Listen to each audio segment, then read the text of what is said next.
Good morning and good afternoon, ladies and gentlemen.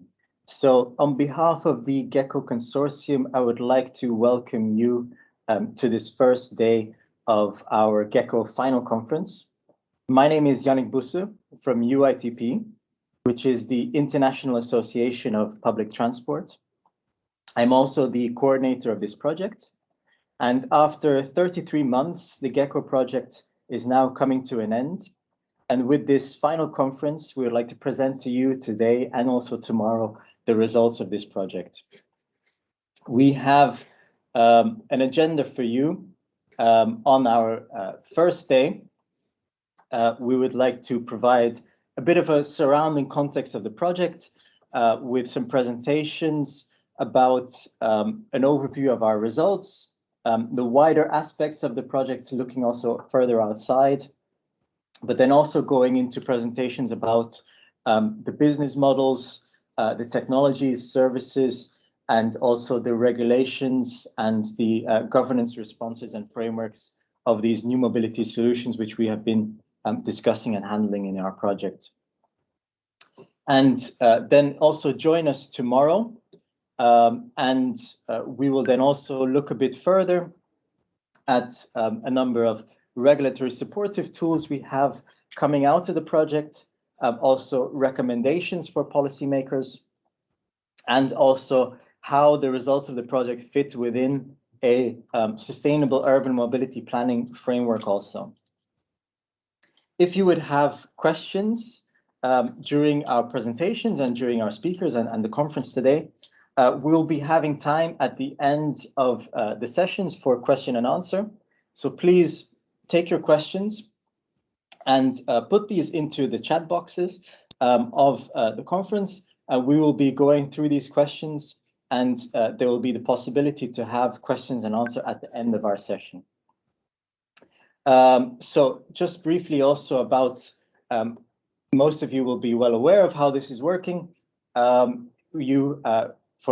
participants, you can keep your microphone muted during the conference, and put your questions in the chat box, and we will handle these as we come to the end of this session.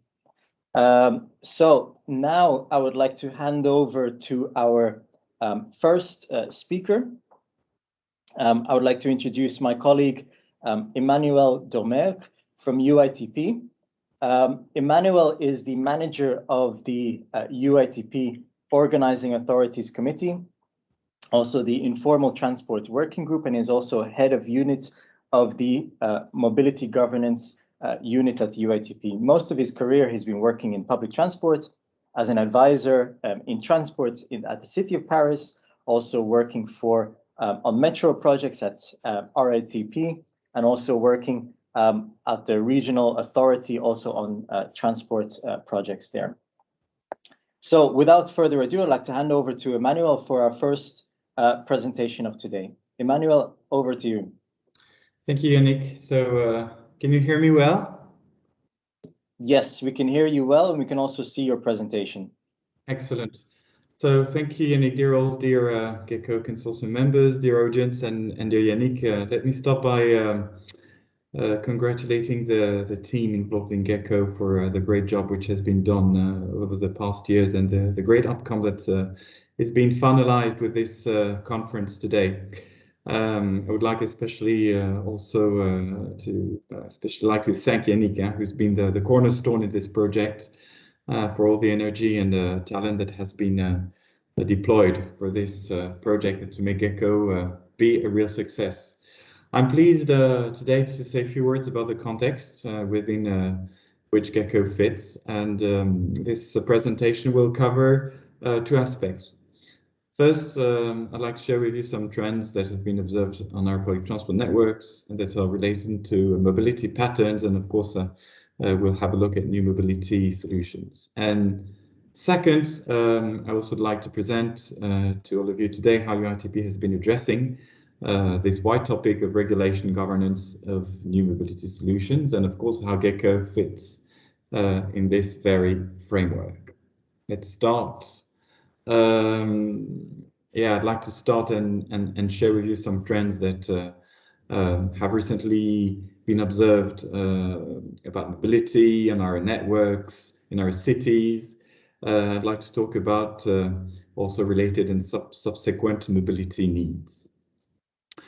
First, I'd like to say that traditional set, heavy and also high capacity transport systems have been challenged, and that has already taken place before COVID, by the development of new, the appearance of new services and new mobility practices.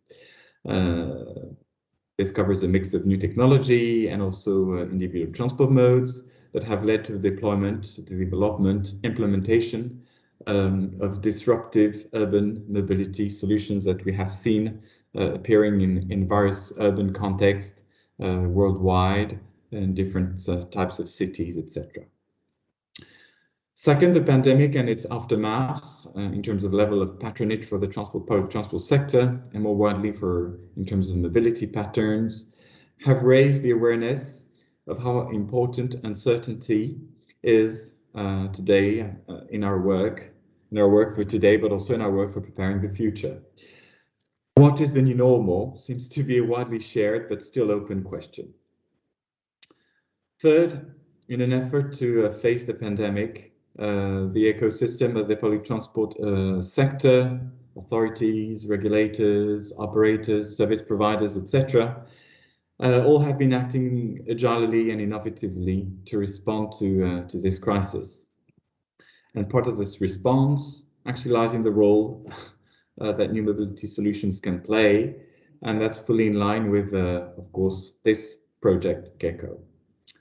Fourth, beyond the response to the pandemic, the firefighting dimension, public transport stakeholders and the mobility ecosystem stakeholders are also looking to build back better. In other words, imagining new possible futures and a variety of scenarios for tomorrow has become a commonplace and part of our, let's say, everyday work. And this is where, and I'd like to stress this, a change of mindset regarding, let's say, globally speaking, new mobility solutions is taking place. In particular, the role to be played by these new mobility solutions as a complement to what could be qualified as traditional mass public transport, and also as a solution to build back better is a key question today for the industry. So this is the vision, and to implement this vision, of course, governance-related tools need to be made available to regulators, authorities, operators, that will, if I may say, bring some order within the sector, within the supply. Yeah. Therefore, practical support is required, again, to regulators and authorities and operators to better develop, regulate, and integrate these new solutions into a system of mobility which should be considered as a service. This covers new forms of cooperation, construction, and ecosystemic work, and of course, GECKO brings valuable light to that issue. Talking of the new normal projects us in a variety of possible futures. However, all of these futures requires to face at least, and among other, one dominating challenge, which is to mitigate and to get prepared to global warming and climate disruptions. There's also another key topic, which is accessibility and inclusiveness. And this is the policy or political dimensions I would like to mention, and which directly echoes the recent conclusions and warning that were expressed, for example, in the last ICCP report. What are the strategies and visions of the role to be played by these new mobility services in our transport system? And what are the regulations that should be implemented by authorities and regulators? These should serve a wider goal, combating climate change. And I'm just referring to a couple of international and also EU-wide commitments. That's what I wanted to share with you about the trends and, of course, the political objectives. Now, let's focus on the substance of GECKO after the context, and let's have a look at how UITP has been, is, and will be contributing to reflections that relate both to regulation and governance, and to new mobility solutions. To start with, regulation and governance are key enabler that can bring any kind of improvements to the sector, to the transport sector. However, these can be easily hidden by tech-based solutions, which are also key, of course. But bringing the topic of regulation and governance out of the shade has been a permanent effort undertaken by UITP, and also I know this, I'm aware of that, by other partners who are today taking part to this goal. So to be a bit more practical and concrete, this slide presents a series of reports that have been issued or that are going to be issued by UITP, but also hints at a couple of EU-funded projects to which UITP bring its contributions. These deal with the relevance of sustainable development goals to public transport and transport strategies, and of course, taking into account the reporting dimension. UITP has been involved in the topic of managing change through governance to deal with disruptive mobility solutions. The question of data and regulation and governance are highly important topic which UITP is dealing with currently, not to mention, of course, SUMPs and innovative street designs that are dealt with within EU-funded project. Moreover, the role to be played by new mobility solutions has been also at the core of the work of UITP, starting with mass, which of course is a major topic. More recently, UITP has looked at how cities have adapted their urban space to new mobility solutions.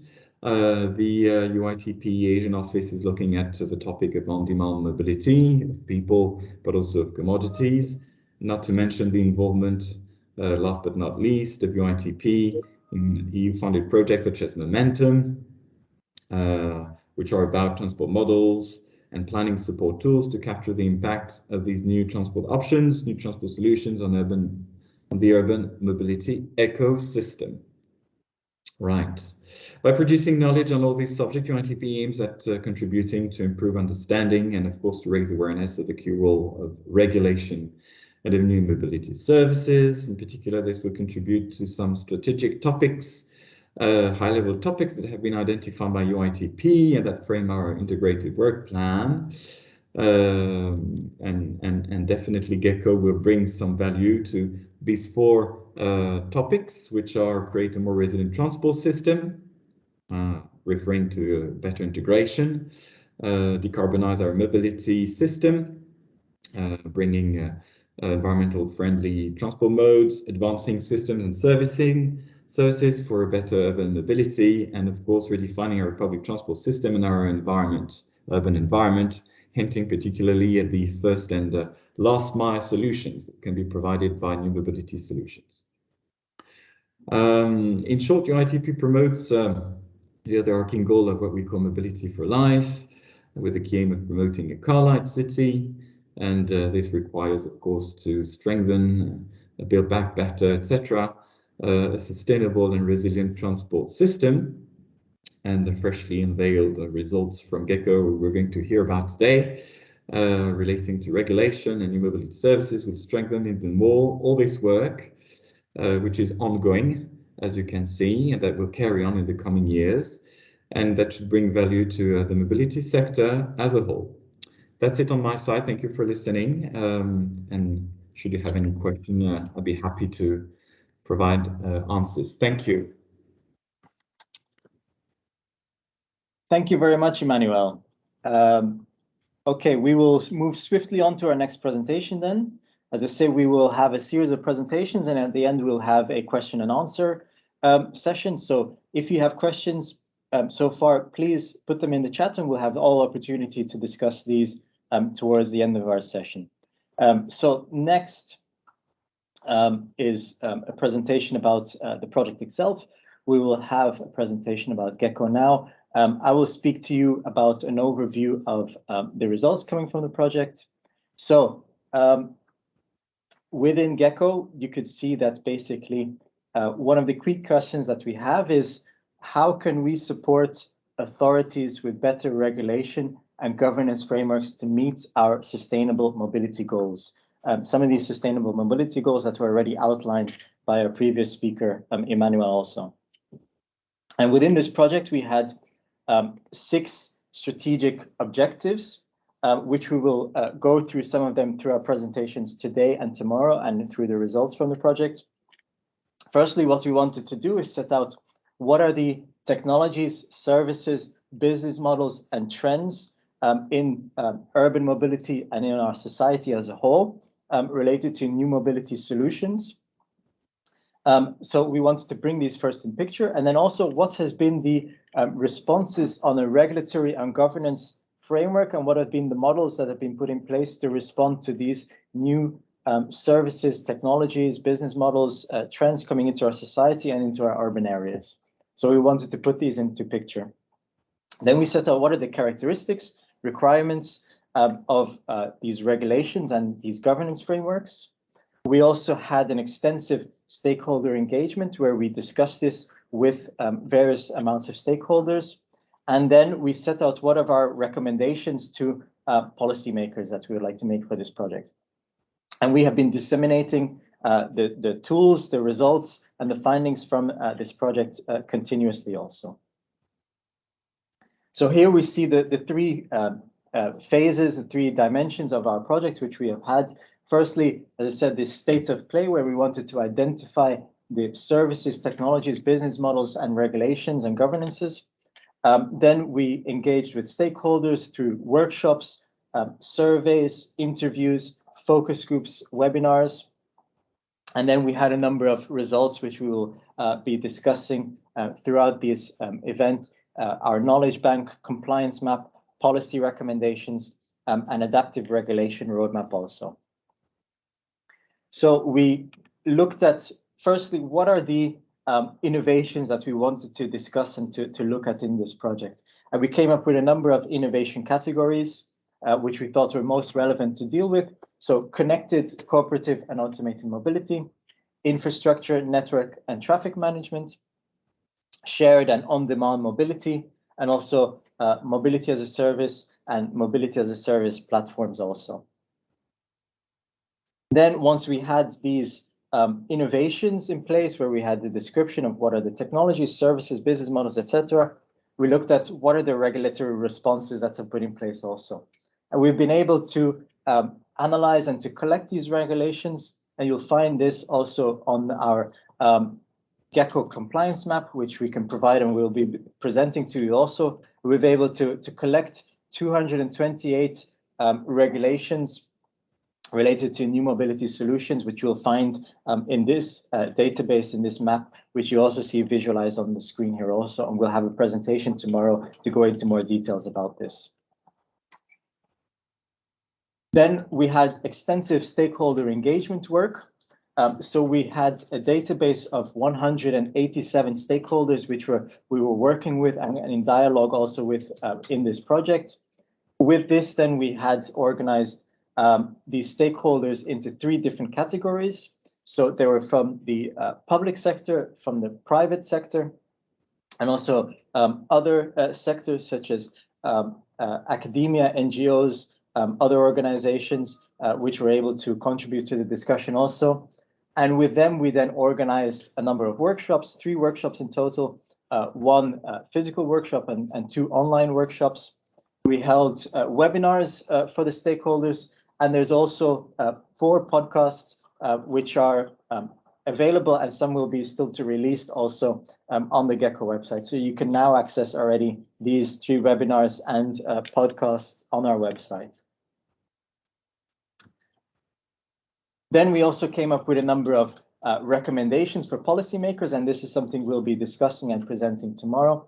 These recommendations have been in categories of new mobility, so new regulation and governance approaches, cooperation among public and private parties, business models for new mobility services, data and sustainability, which were also very key topics for the project also.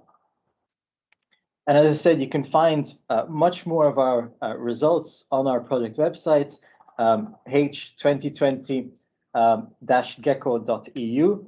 And there you can find a number of resources and materials coming from our project. So I would also very much like to thank all of our partners who have contributed to this project. Without their efforts, their research, and their dedication, these results would not have been possible. You can see our partnership on the screen here now. And then further, I'd also very much like to thank our stakeholders. Without them, the contribution that they made, our results from this project would also not have been possible. And to thank them, we've also prepared a short video, which we can show to you now, with about the lessons learned, and they also have a word to say about what they have learned coming from this project. So we'll line up a short video now, which can be played.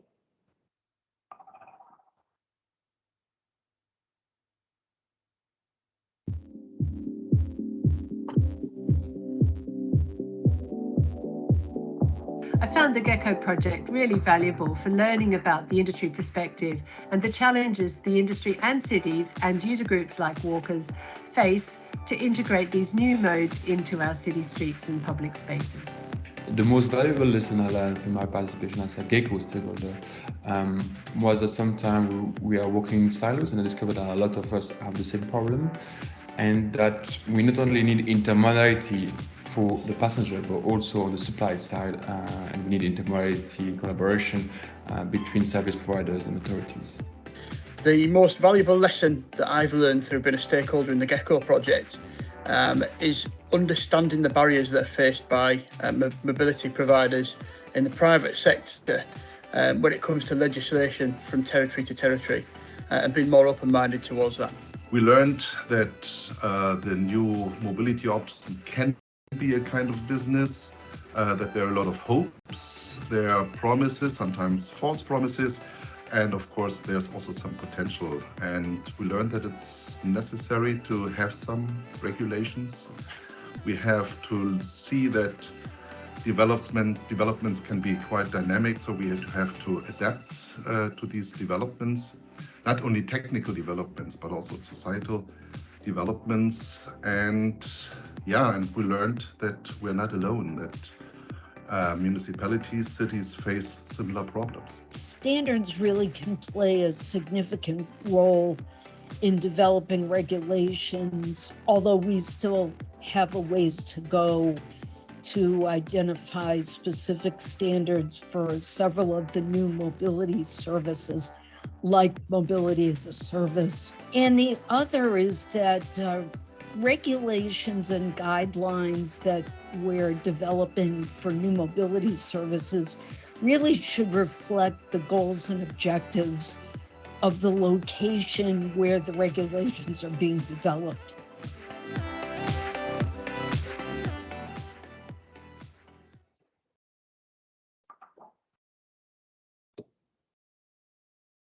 Okay, so again, thank you very much to our stakeholders which have worked so hard and dedicated to this project.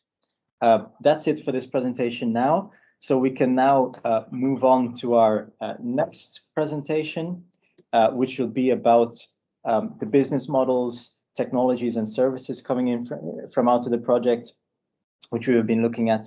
And I'll hand over to our next speaker, which is Ping-Zheng Cao. Ping-Zheng is a research fellow at the University College London. He received his doctoral degree from the Warwick Business School at the University of Warwick, and he focuses on developing overarching strategies in high-tech industry, and he has also been consulted by several Fortune 500 companies and UK startups. Ping-Zheng? Yeah, hello everyone. Good morning and good afternoon. So I'm glad to present the outcome of GECKO projects to you regarding the new mobility services and technologies. So now I will share my screen.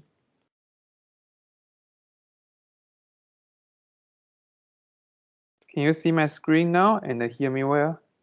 Yes, we can see your screen. Yeah, okay, yeah. So thank you, Yannick, for the short introduction. In today's presentation, I will discuss the topic of shaping the future mobility with business model innovation, regulatory support, and challenges. So this presentation will have 3 parts. In the first part, I will briefly talk about the new mobility services and technologies and the business model that we have reviewed throughout the whole project. Then I will discuss the regulatory, what kind of regulatory support and challenges is needed for sustainable business model innovation in the transport sector, and then the impact of COVID-19 and how it influenced the business model innovation. So as you can see in this slide, there is a list of mobility service and the technologies. Overall, we divided all in different innovations in 4 categories. The first category is connected, cooperative, and automated mobilities, which we include like autonomous vehicles, drone delivery, and urban air mobility. Then we also have second categories regarding the infrastructure, network, and the traffic management. We mainly focus on how big data can be used in the traffic management and the impact of Hyperloop. In the third category is mass and mass platforms. And in the final categories, we also review share on demand mobilities, such as ride hailing, bike sharing, and car shipping. So all these reviews, we are not only review their market status, but we also review this innovation based on different criteria. For example, from the technological impact, what kind of new technologies like 5G, like cloud computing is shaping the industry. We also investigate the operational, social, business, security, especially cybersecurity factors, how these factors influence the new mobility services and how this shape in the end users' perception about these new services and technologies. All more detail you can find it on GECKO website. It will be deliverable 1.1 and 1.4. So especially in my task, we almost interview and investigate the business model. So we interview with different stakeholders about their companies, and we also have the workshop to discuss more detail about the business model. So you can see the figure. This is just one of the illustration of our business model canvas to include all important elements of a company's in order to understand how they propose, create, deliver, and create value from all their innovations. And this finding become the basis for our further investigation of what kind of regulatory support and challenge is needed for future business model innovation. So more detail, you can find it in deliverable 1.2 on the GECKO website regarding business model part. And now I would like to briefly discuss about our finding regarding the regulatory support and the challenges for sustainable business model. So overall, we identify 6 support that needed from the policymaker in order to support this sustainable transition. The first support is the transparent and well-established data policies. So this including like the data standard, API, and other policies. But we found there is main key challenges. One of the key challenges is that these standards, API, and policy are difficult to be consistent among different areas, different cities, and because of the nature of data variety, it's difficult to make sure all the data sharing is consistent. However, the data is very important for these new mobility services in the innovation. like mobility as a service, which need to integrate all the different data in order to customize and tailor the final solution to end users. The second support is public education. So throughout the workshop, a lot of stakeholders find that not only they try to persuade the people how good of their new mobility services and technologies, but also they need support from the policymakers like local government to help promote their innovation in order to persuade the end user for the environmental benefit or other appealing factors. So not only otherwise the end user will still go for the most convenient or most cheaper solution, which is contradict to their innovation and their sustainable transition. The third support is the stronger public-private partnership model. So this means that especially for these new mobility firms, they have a kind of innovative solution, but they often need to collaborate with public sector in order to make their solution be integrated with different other public solutions. And in this case, the city often need to make sure that collaboration is profitable. And this is kind of challenging because the public-private dialogue is not regional specific. It's a city to city and it's case by case. And for the fourth support is new urban space allocation, like parking space, bike lane space. Sorry, you might heard some background noise. This is made by my son. So like a parking space, bike lane space. So this support is really important because it can change how these new mobility firms play with different solutions. And however, this is also quite challenges because it's difficult to say that if we it's difficult to persuade the public sector provide them with this urban space allocation, and they not only need to persuade that okay, if you provide us more spaces, our business operation will be more smooth. They also need to persuade what the final outcome can benefit to the cities as well. So yeah, this is a very challenging. And the fifth support is subsidies for peripheral transportation, especially for the last mile and first mile and the last mile solution players. They need to prove that the contribution to the city can achieve the goal and can benefit the local community in order to receive this support. And final support they propose is the assessment of the environmental footprint.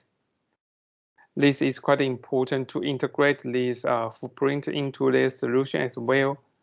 However, there is also a challenge.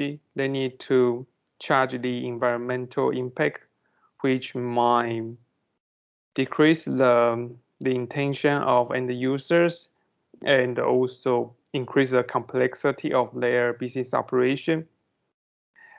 And another change is what are the standards for environmental footprint across different cities, different regions. So like metropolitan cities like London compared to the rural cities is quite different situation. So how to make the standard is also a challenge for policymakers to provide this support. Yeah, and for this this task, we also investigate the impact of COVID-19 on sustainable business model innovation. And we find that the pandemic is actually a double-edged sword for sustainability because of the trend of more home-based living and the work environment. So take the CCM, so connected, cooperative, and automated mobility as examples. Now the COVID-19 makes moving goods and services without human interaction become a preferable option for the end users. And people like to just receive things without interact with people and to decrease the risk of COVID infection.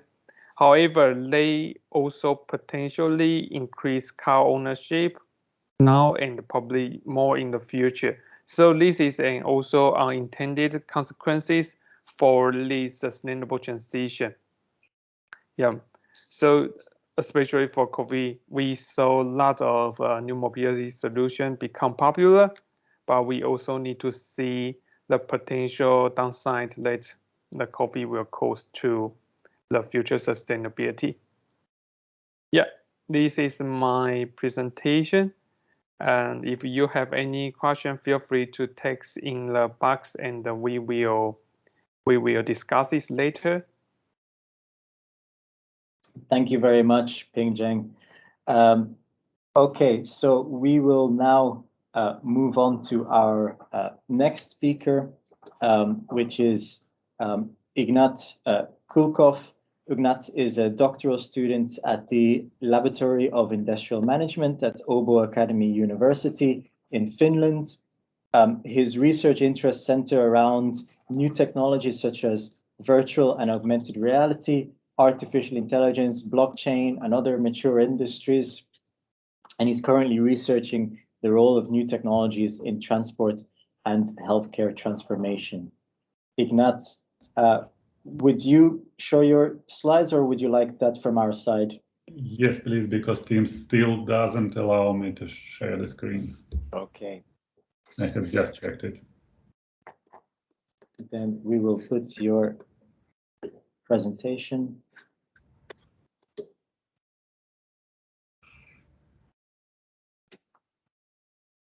Thank you. Thank you, Yannick. Dear partners and stakeholders, my name is Ignat. I'm from Åbo Academy University from Finland. We are responsible for Work Package 2, and my current presentation is about regulatory and governance frameworks for mobility innovations. Yannick. My presentation consists on several parts. First, I will talk about variables influencing the governance of mobility innovations, how we searched and analyzed our data for the project. Second, what kind of governance models and regulatory responses we found and offer as results. I will continue then with cooperation among private and public actors, and at the end, some information about the role of COVID-19 for transport innovations. Yannick. So what are the factors that influence governance of mobility innovations? Yannick? We tried to use a holistic approach in gathering and analyzing data for the project. We analyzed different participants of the business ecosystem from the point of view of their cooperation and competition, how they complement each other, and what kind of lock-ins are available on market. Quite sensitive question was related to data management and the use of this data. We later found that data management may be among the keys to success of new mobility governance and projects implementation.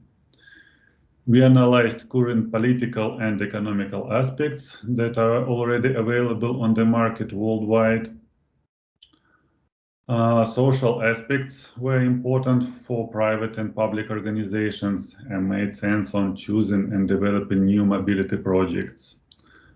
And also environmental aspects and public safety were analyzed to make a framework more clear.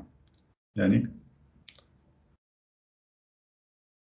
So we found that different mobility innovations or groups of innovations need different approaches in governance. Successful project implementation and development depend on several aspects. We formed the main required capabilities for governing disruptive mobility projects. Here is the list on the slide. On the left side, you can see. Yannick? A few words about governance models and regulatory responses. Not all governance tools are new, but some are still crucial or require updates to incorporate mobility innovations. As regards the mobility sector specifically, policymakers at the European Union level play a key role regarding the questions of safety, environment, funding, social protection, standardization, and competition. Certain areas related to mobility require regulation at the European Union level rather than following the subsidiarity principle and having decisions taken at national or local levels. And this includes issues that are not directly related to any specific type of mobility innovations or require harmonization at higher than national level. For example, when it concerns supranational infrastructure. Yannick? We can talk about three groups that address governance models. First of all, about definitions of norms and standards, then experimentation of a technology or solution that is provided, and then things that are related to technology itself. Yannick? Cooperation between public and private parties was a hot topic of our work package. Yannick?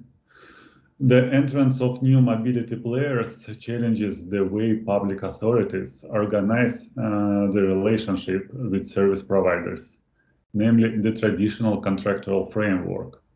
Contracts based on detailed specifications coupled with the competition can constitute a framework that prevents public transport services to evolve as well.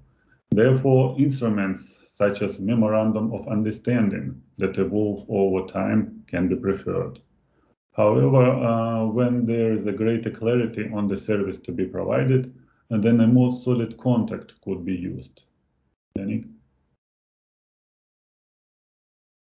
We have studied the state of cooperation between public and private parties in the governance of mobility and also how these parties perceive its importance. We received 45 responses from stakeholders. 1/3 of public and private companies sign contracts that define collaboration with each other. Near half of all companies need more clear plans how to collaborate with each other. And the majority of respondents consider cooperation as very important for the future development. Next. After the start of the project, COVID-19 pandemic has happened, and it also influenced mobility innovations, project implementation, and their governance. Next.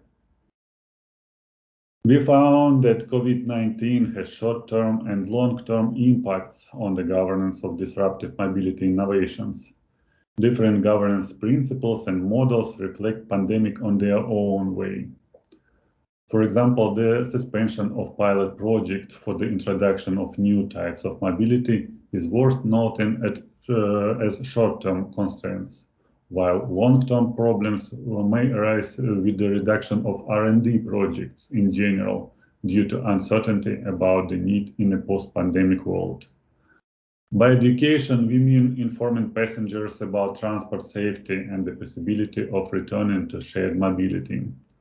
Lack of proper education in the future can affect the growth of personal transport use and increase emissions. Temporary reforming of urban infrastructure could lead to more global changes in urban infrastructure in favor of new types of mobility. Well-known social distancing and redistribution of urban space happen in the short term. Sustainable recovery plans, acceleration of sustainable mobility, and urban space allocation may happen in long term. transport infrastructure can be more easily redistributed in favor of current benefits, and international public-private cooperation could appear in long term. Next. Thank you for listening. It was the work package 2. I'm Ignat and ready to answer questions at the end of all presentations. Thank you.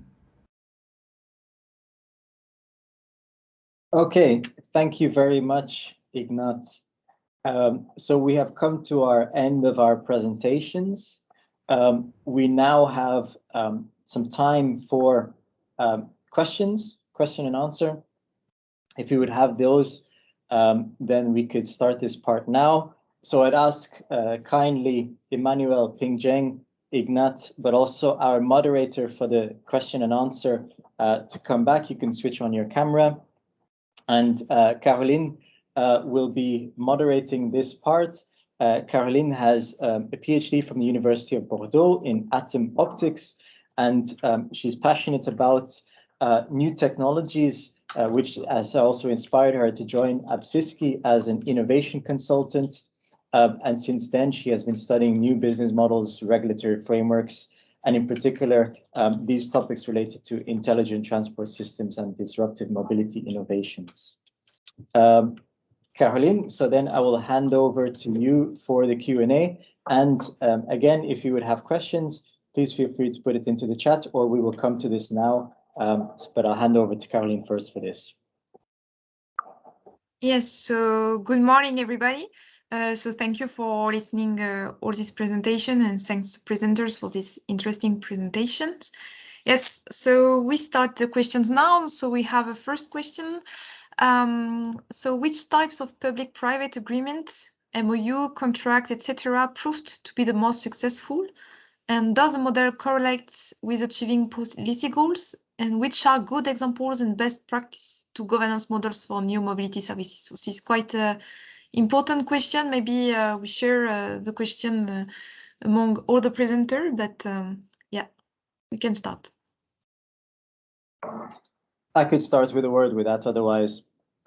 So in the project, we did research about cooperation between public and private parties. And we looked at these various different contracts, MOUs, contracts, but also other types of sharing information and cooperating with each other informally, or sometimes even there was no cooperation between public and private parties. So what was the most successful? It really depended also on what type of outcome you had and what your goals were. In some cases, when there was a new service starting in an urban area, in a city, then, for example, a MOU could be the most appropriate, which would give also a bit more flexibility, a bit more room for margin for this new service to develop and to also to cooperate a bit more loosely with the authority.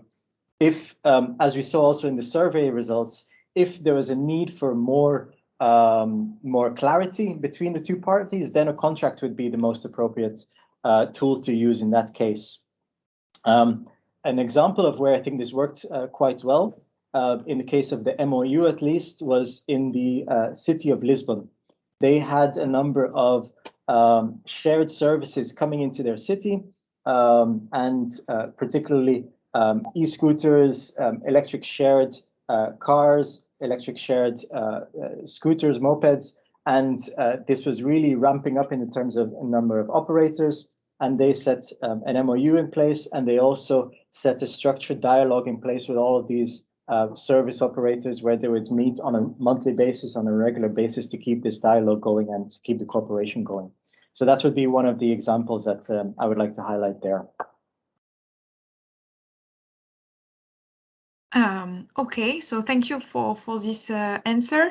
Then I go back to Emmanuel. So I have a question from Pedro. In this fast-changing context, how do you see, strategically speaking, the future of public transport? Sure.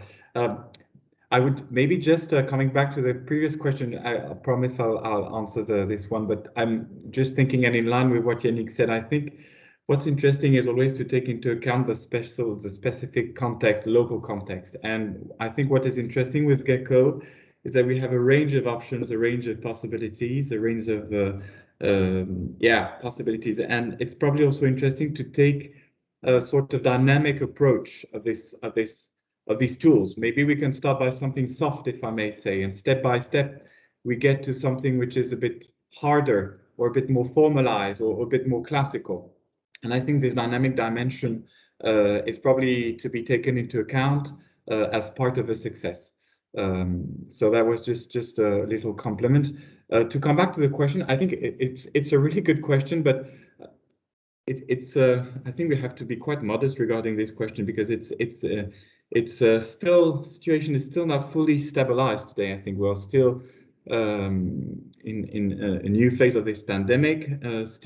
Changes are still ongoing regarding what people want, their way of life, their jobs, their housing, their holidays, their consumption patterns, etc. So there are lots of things which are ongoing, and I think probably the first thing is to carry on looking at all this. That would be probably one first element to get prepared for the future. Maybe also getting prepared for the future is not necessarily having one single plan. It's having several plans regarding the future of public transport in terms of transport solutions, transport supply. But I would probably be tempted to stress the idea that maybe looking at the future is more about adopting new working methods, new ways of working to be more agile, to be more adaptive. So to summarize, I'd say let's keep on looking at what's going on, because the trends are still moving, and the new normal is, from what I can see and from what also I can hear from UITP members, still not there. And let's try to be agile in the way we exercise our work on a daily basis. And I think this is a key element about all these new mobility services, is that they by nature are to a certain extent quite flexible, quite agile, quite adaptive. A tramway is a tramway line, right? A train line, a metro line is a metro line. You're not going to change fundamentally the infrastructure. You can adapt the supply, the operation, but that's marginal. Whereas these new services can definitely play a particularly important role in this new uncertain environment. And it was stressed by previous speakers. I think two questions, of course, need to be taken into account, and I'll finish on that: the environmental assessment, and also, if I may say, the social and equity assessment. That also needs to be taken into account when we think about integrating these solutions or developing them. Okay, so thank you very much. I have two questions for Ignite. I will try to put them together. So one question is, can Ignite or other KINIC share more colors on this comment on data management and governance being key? And have you any insights on what has worked well and where? And maybe another one, if data management is key to success, have you seen any innovative models in data sharing? And so have you examples of cities which are asking for more from private operators? Well, first of all, I would like to say that we have submitted a paper, academic paper, and this topic was one of the questions that we raised in this paper. I wish it will be published in a transportation journal. So about data management, most common situation was when public and private cooperation shared information to distribute passenger flows during COVID-19 mainly, for example. So what kind of data they shared and what are the results of it? For example, when and where they need extra buses, what are the areas that need more attention from private companies, for example, in rural areas. So it helped to distribute transport flows and organize passengers better and more safety. So it helped to understand public and private companies each other, understand their advantages and use it for within the city. I'm not sure that I can right now give an example about a city that successfully used this collaboration, but I can write you a bit later after the presentation if it's needed. Okay, thank you, Ignat. So I come back to Pingzhen now. So I have a question for you. So mentioned by Pedro, so indeed private players have to show public authorities the contribution they can make to public goods in order to obtain public support. But the private sector is often fragmented with low cooperation between players. So what is your vision about how can that be overcome? Yeah, so for the private and public collaboration, it's not actually important, as in there are lots of new mobility services and technology. It's quite important to combine resources from other industries to adjust the end user needs in more tailored way. So an adaptive governance framework might be important to cross industry boundary and support the business model transition. So yeah, in this case, the local government can develop a new mobility platform that help firms, institutions, and entrepreneurs to exchange resources through their network of people and resources, which in turn can enable firms to create a more integrated solution and eventually help them innovate their business model. Yeah. So yeah, a kind of a new mobility platforms to facilitate private parties to collaborate and exchange resources might be important in the future. Okay, thank you, Pingzhen. So I have maybe to come back to the MOUs that we mentioned earlier. So there is a new additional questions regarding this. So you spoke about the different contracts that you mentioned, but what does the MOU contain? Does it include a technical framework or contractual framework, and how do the two parts interrelate? Who would like to? I can come in on that one.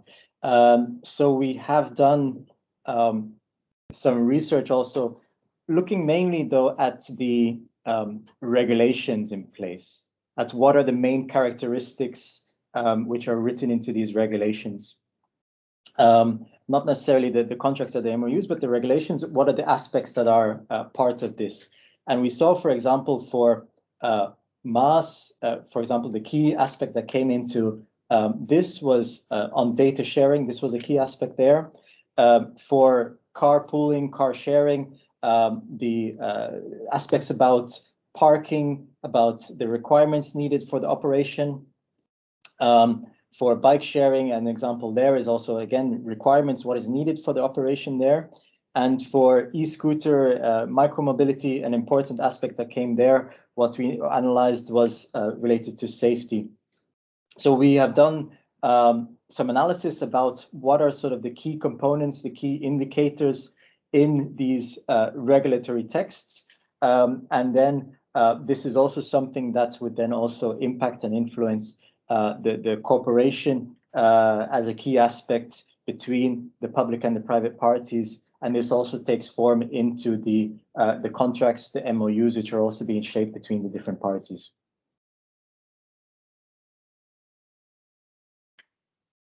Okay, thank you. So I have an additional question. So Buckminster Fuller famously said, "You never change things by fighting the existing reality. To change something, build a new model that makes the existing model obsolete."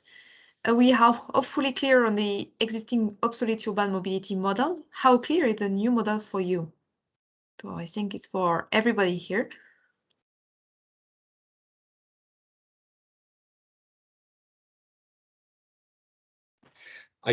I'm happy to start, and it's a great question. It's a great quote. I'll probably reuse it.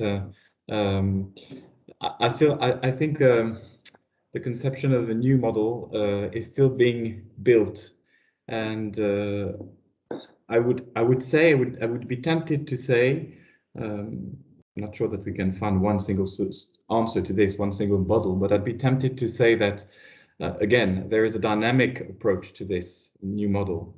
We're in something new. There might be fully new things. There might be old things that we probably will keep, and it's probably not going to pop up like flowers in spring, right? It's probably going to take some time. And I think also coming back to one of the questions related to how do we make sure that these models actually can develop properly? I think the discussion, the negotiation, the learning is a key political process, if I may say. So governance is not just about regulation, it's about time, it's about discussion, it's about co-construction, and I think those are also key elements of success. And either we have a top-down approach of the model, possibly, or we try to have a bit of a different, more built type of model. And this is probably, I'd say, more appropriate to the type of ground that we are facing when we're talking about all these numerous stakeholders which play in the mobility, in the new mobility services. So that was my answer. I hope it was clear. Part of an answer. Huh? Maybe I have another secondary question to this. So do you feel that the COVID-19 crisis has accelerated the trend, I mean, the trend towards sustainable mobility? Do you think that it was a trigger to accelerate on this or not? So maybe I can respond to this question. So yeah, COVID indeed accelerates the sustainability change, and as far as our project aware, a lot of cities are also want to leverage this trend to do a sustainability transition of their cities and their local transport system. However, just like I present, although we have a clear goal about the sustainability, however, the reality might also contradict to our goals. Like, for example, we try to make the transport more socially sustainable to avoid the spread of COVID-19. But the reality is more people want to drive by themselves, and this increase the challenges for the sustainability transition. And so this is also corresponding to the previous question. So what can we say a new model and how clear it is? It's actually an adaptive process that we already have a model, and we try to replace the old model with a new model. However, this is all what we do is incremental innovation, especially during COVID-19. It's difficult to say that we replace the old model with new model and it's permanently. We just do this step by step because like COVID-19, we are not sure when will it stop, and we need to put efforts when we decide a new solution. We need to consider what will be in the next 3 years, 5 years, and I'm sure like in or page 4, we also discuss like the future roadmap, and you will find more information also on the deliverable in work page 4. Yeah. Yes, thank you. Maybe just a few words extra to Emmanuel and Penjen. I would like to say that there were previously, before COVID-19, there were plans of countries and cities about sustainability. And COVID-19 became a trigger that reminded that there are problems, sustainable problems for these countries and cities. So these investments that are related to COVID-19 are in line with previous plans that were maybe postponed.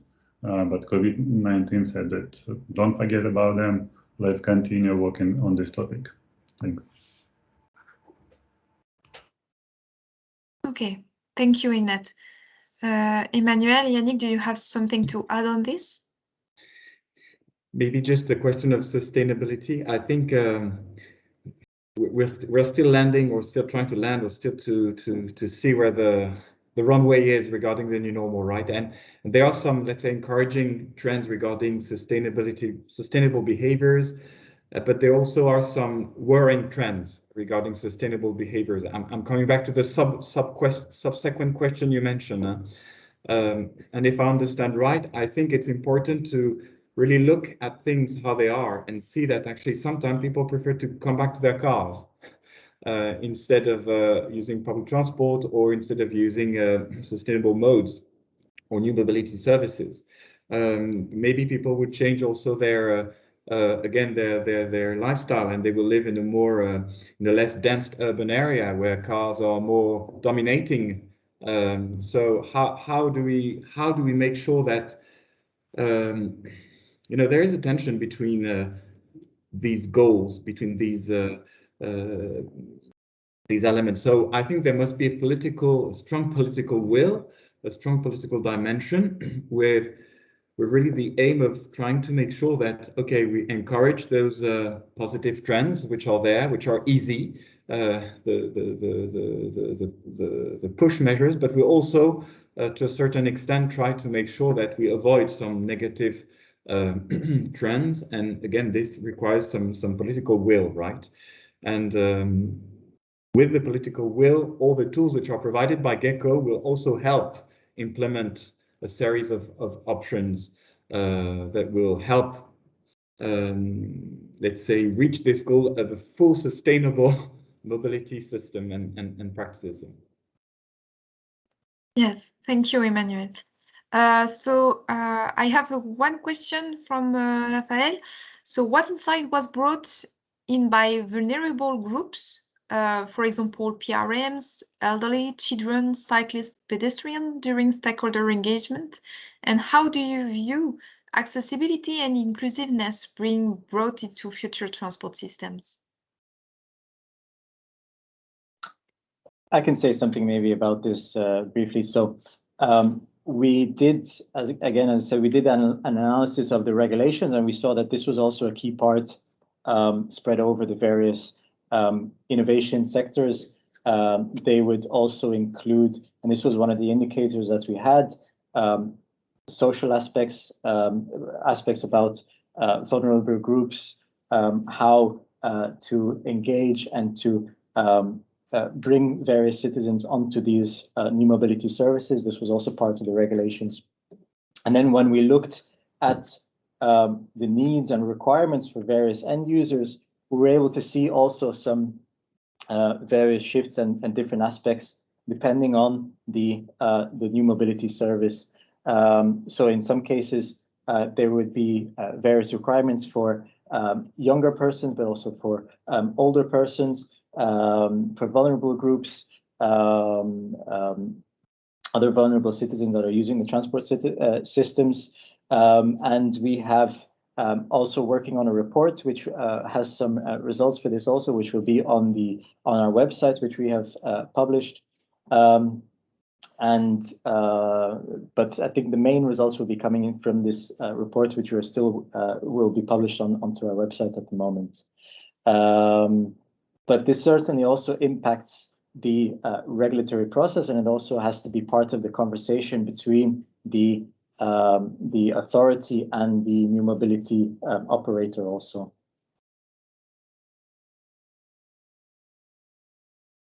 I don't know if anyone else wants to come in on to that question also.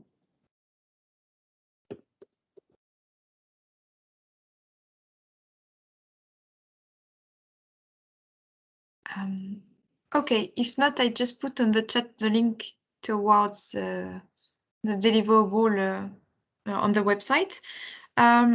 So we have a few minutes left. So if some of you wants to jump in, to switch on your microphone, your camera, you are invited to ask for it into the chat. So please, if you want to add something, to ask directly questions to our presenters, please feel free to ask into the chat to open your mic and your camera. Otherwise, you can also write directly on the chat your questions.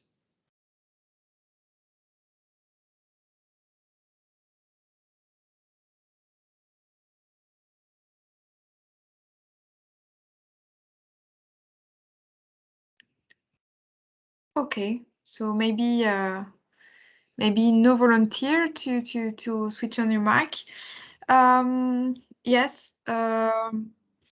So maybe regarding the new normal, the new trends, maybe I have a questions about.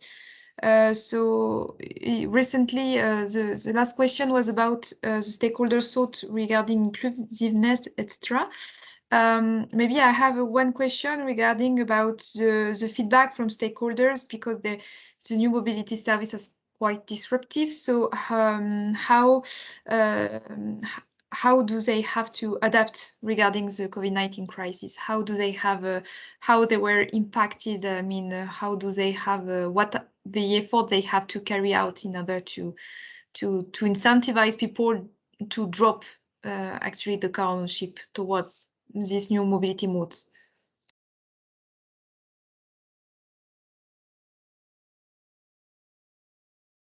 So I don't know this open discussion.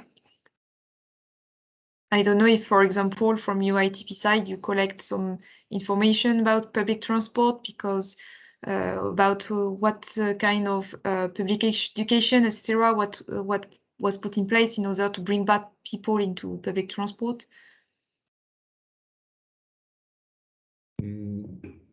Okay, that's a very interesting question. I think there has been some strong economic impact on the new mobility service sector, right? We know that due to the COVID crisis, which reflected the overall decrease in traffic, in mobility and lockdown, and this has very much impacted those, let's say, fully private services, or services highly relying on direct payment by users, right? So that were not subsidized, and that's probably not an easy thing today, because I suppose that the balance sheet of all these businesses is not necessarily in the red, in the green zone. That said, I think there are some opportunities for them for the future, with new infrastructure, which are being developed by cities and which create more space for them. There's also maybe an opportunity coming from an appetite from let's say, being outdoor. That's a sort of new social trend. Okay, there are some climate differences here and there, summer, winter, cold, etc. But that's part of this, and I think one last big strength for those services, and for me, which makes me think that I'm quite optimistic about their future, is that they can provide tailored type of solutions.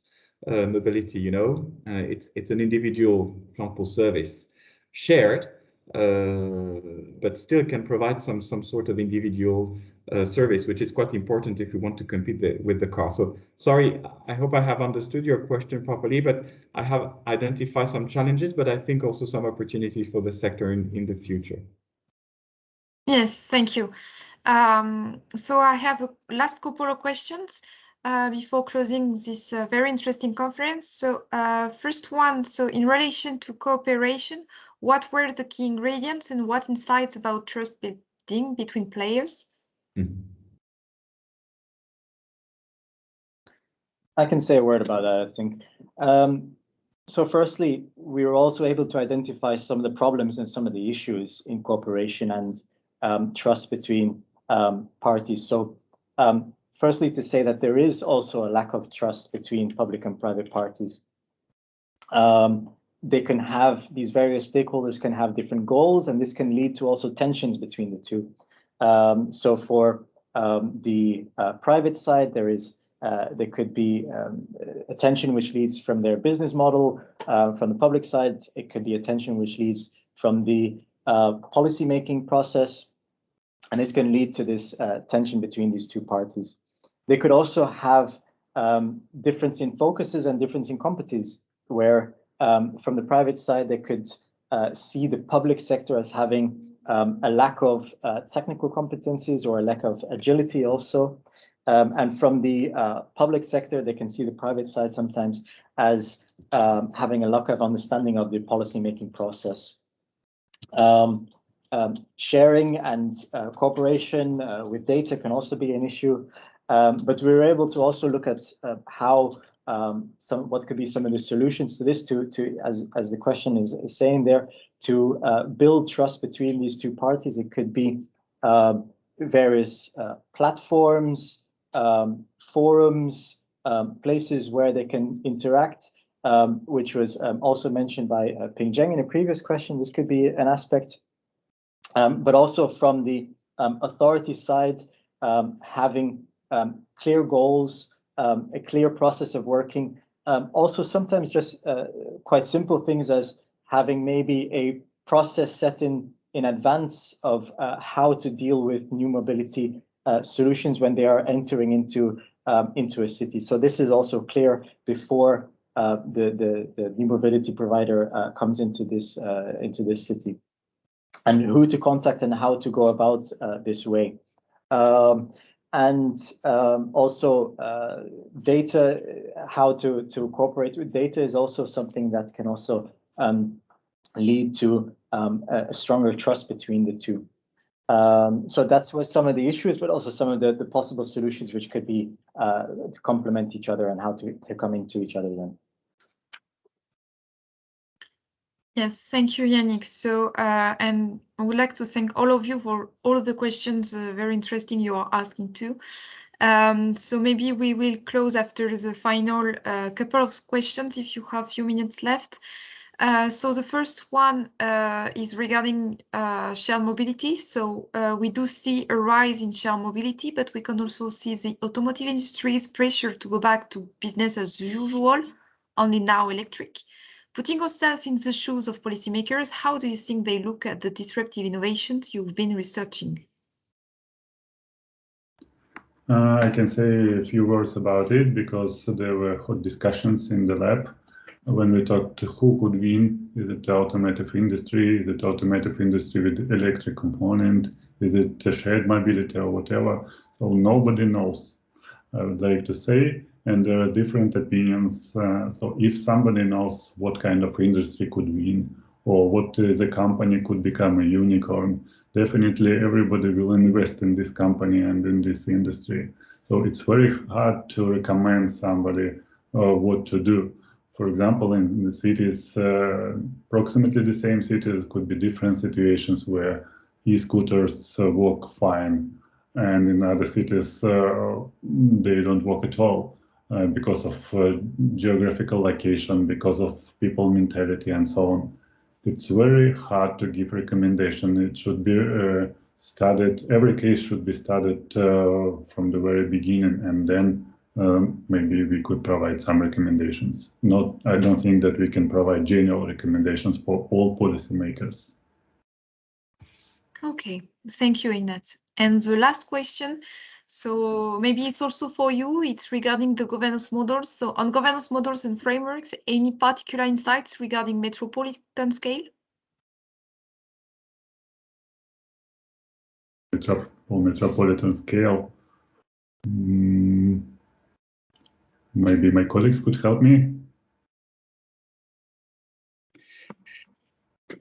Yeah, I mean, I'm happy to say this. It's always complicated because when we talk about metropolitan scale, there are probably two types of scale we could be thinking about. One would be the administrative scale or scales, because sometimes the metropolis or metropolitan area is covered by several, let's say, administrative scales, and then the second is the administrative scale.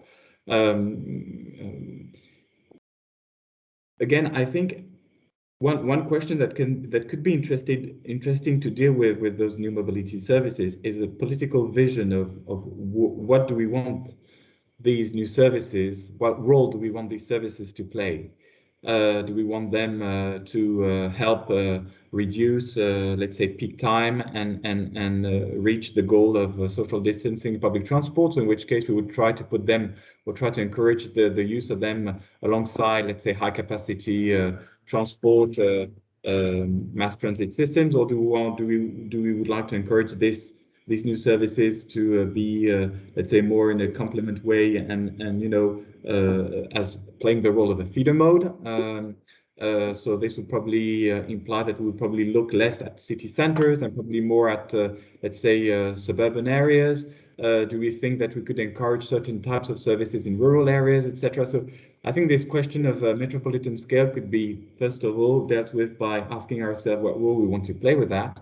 And then, of course, there's always the reality, which is the administrative organization of an area or of the areas and who's responsible for what.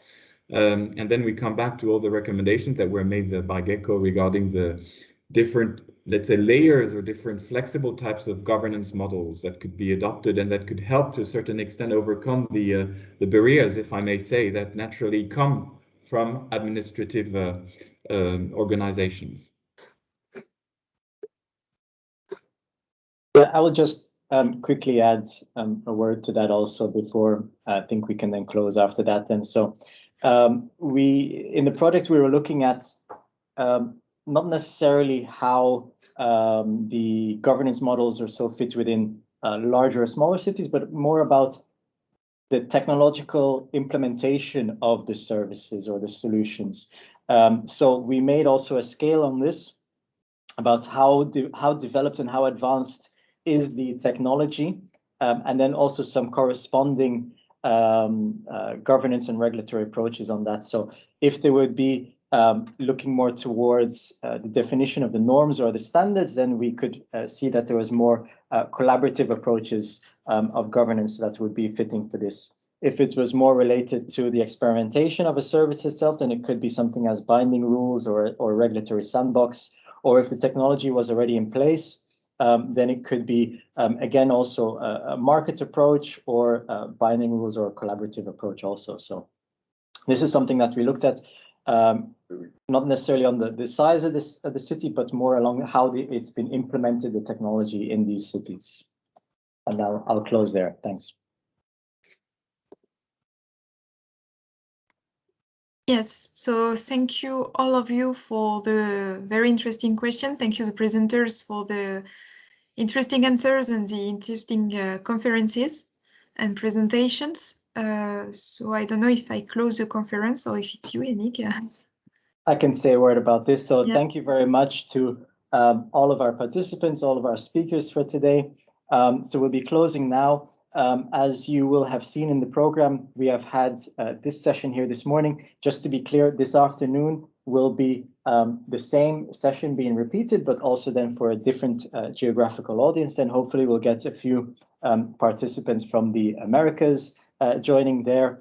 And tomorrow, join in and log in again for the second day of our final conference, which is starting again at the same time tomorrow morning at 10 a.m. Central European time. So from all of us, thank you very much. And we will be continuing tomorrow then. So thank you. Goodbye. Bye.